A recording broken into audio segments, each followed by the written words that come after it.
नमस्कार दोस्तों, मेरे पत्ते बहुत पीले हो रहे हैं। अब तो बहुत उदासी सी छाने लगी है और बहुत दुख हो रहा है।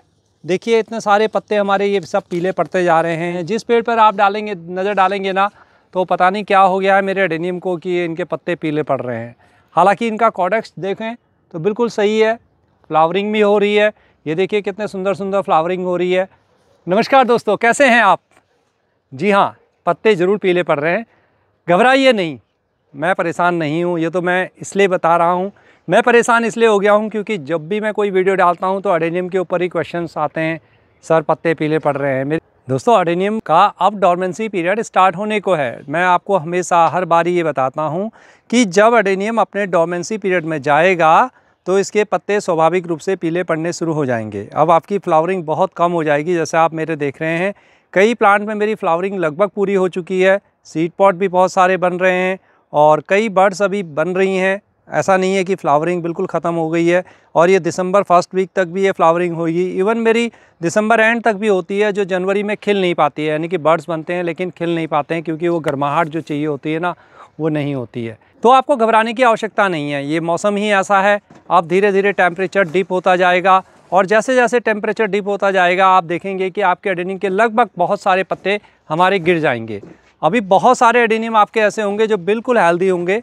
तो ये मौसम ही ऐसा है दोस्तों। अब टेम्परेचर धीरे धीरे डिप हो रहा है और जैसे जैसे हमारी सर्दियाँ आएंगी ना, वैसे आप देखेंगे कि जो ये जितने घने पत्ते हैं ये सब एकदम से पीले पड़ते हुए बिल्कुल सूख जाएंगे और ऊपर की जो टहनियाँ हैं हमारी वो वैसे ही रह जाएंगी और थोड़ा थोड़ा दिक्कत आनी हमारे एडेनियम में शुरू हो जाती है।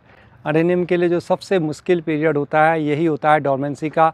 दोस्तों, जो ये पीरियड होता है ना दिसंबर का, इवन दिसंबर का से ज़्यादा जनवरी का महीना जो होता है वो हमारे एडेनियम के लिए सबसे ज़्यादा बहुत ज़्यादा महत्वपूर्ण होता है। और मैं ये कहूँ कि एडेनियम के लिए बहुत ज़्यादा ख़राब होता है तो बिल्कुल सही बात है। और मैं ये बात कर रहा हूँ नॉर्थ इंडिया की, जहाँ पर टेम्परेचर जाता है लगभग 4 डिग्री के आसपास में।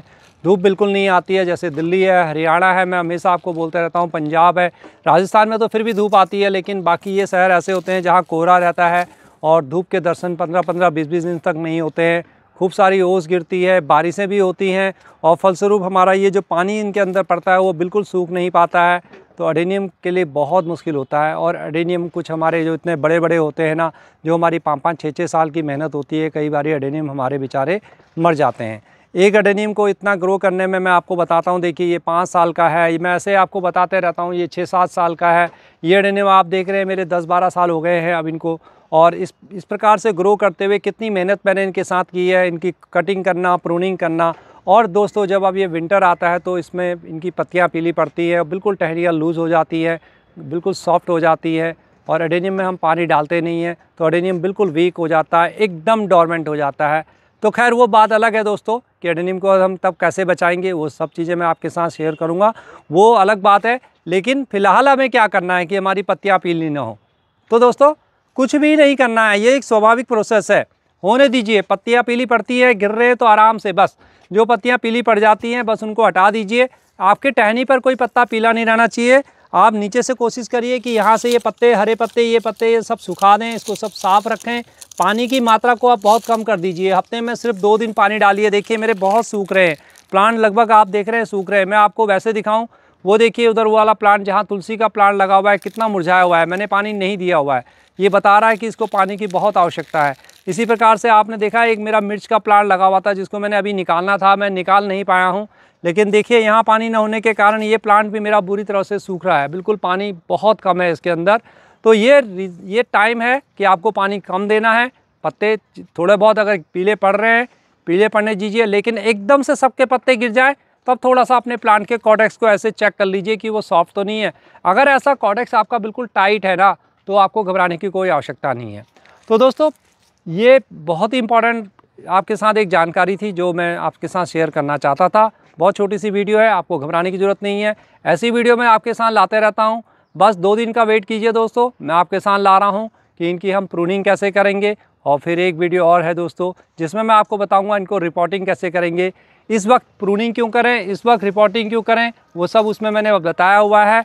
तो दोस्तों, मिलते हैं फिर दूसरी और वीडियो में। लेकिन हाँ, मैं आपके साथ एक चीज़ और शेयर करना चाहता हूँ दोस्तों। ये आप जो देख रहे हैं ना, मेरा ये हिबिस्कस का प्लांट है। ये मैं इसलिए रिपीट कर रहा हूँ, आपको दिखा रहा हूँ कि जो मैंने आपको साथ एक वीडियो शेयर की थी, उसमें मैंने बताया था कि मेरा ये 6 महीने से बिल्कुल मेरे को कोई फ्लावरिंग नहीं दे रहा था, और अब देखिए कितनी सारी इसमें फ्लावरिंग आ रही है। लगातार पिछले 20-25 दिनों से इसके अंदर फ्लावरिंग आ रही है। मैंने एक छोटी सी वीडियो इसके साथ शेयर की थी। बहुत सारे लोगों ने मेरे को उसमें लिखा था कि आपने उसमें सिंपल मिट्टी निकाली है और थोड़ा सा मिट्टी निकालने से क्या होता है, लेकिन जो गार्डनिंग एक्सपीरियंस होता है ना, वो यही होता है। आप में से बहुत सारे समझ नहीं पाए होंगे, जब हम बहुत सारा फर्टिलाइज़र इसको देते हैं, बहुत सारा पोटास इसको हम देते हैं, तो क्या होता है इसके नीचे रूट्स पर ना यहाँ पर इकट्ठा हो जाता है, और जब नीचे ज़्यादा रूट्स में अगर कुछ ऐसा इकट्ठा हो जाता है, फिर हमारा प्लांट क्या करता है, ग्रोथ को रोक देता है। और वही चीज़ इसके साथ हुई थी। मैंने इसकी मिट्टी बदली और 1 महीने के बाद इसने अपना असर दिखाना शुरू कर दिया, और पिछले 20-25 दिनों से देखिए इसका फ्लावरिंग देखिए कितना ज़बरदस्त है दोस्तों। और आप देख रहे हैं बर्ड्स भी इसकी बहुत अच्छी बन रही हैं। बस इस वक्त आपको इसमें कुछ भी नहीं करना है, ध्यान दीजिए इसमें मिलीबग न लगे हो। तो ये बात मैं सिर्फ इसलिए शेयर कर रहा हूँ कि जो मैं बताता हूँ आपको, कोशिश करता हूँ कि मैं आपको जेन्युइन चीज़ें बताता हूँ। तो नए हैं तो जुड़ जाइए। एडेनियम के ऊपर अभी 3-4 वीडियोस मेरे आने वाली हैं दोस्तों। अभी आपको इनका बहुत ध्यान रखना है, और अच्छे फ्लावर लेने के लिए, अगले सीज़न में अच्छे फ्लावर लेने के लिए सभी के लिए है, आपको प्रूनिंग और रिपोर्टिंग करनी है। कौन से प्लांट की करनी है, कौन से नहीं करनी है, जल्दी ही आपको बताता हूँ। मिलता हूँ किसी और वीडियो में। तब तक के लिए नमस्कार, बाय बाय दोस्तों।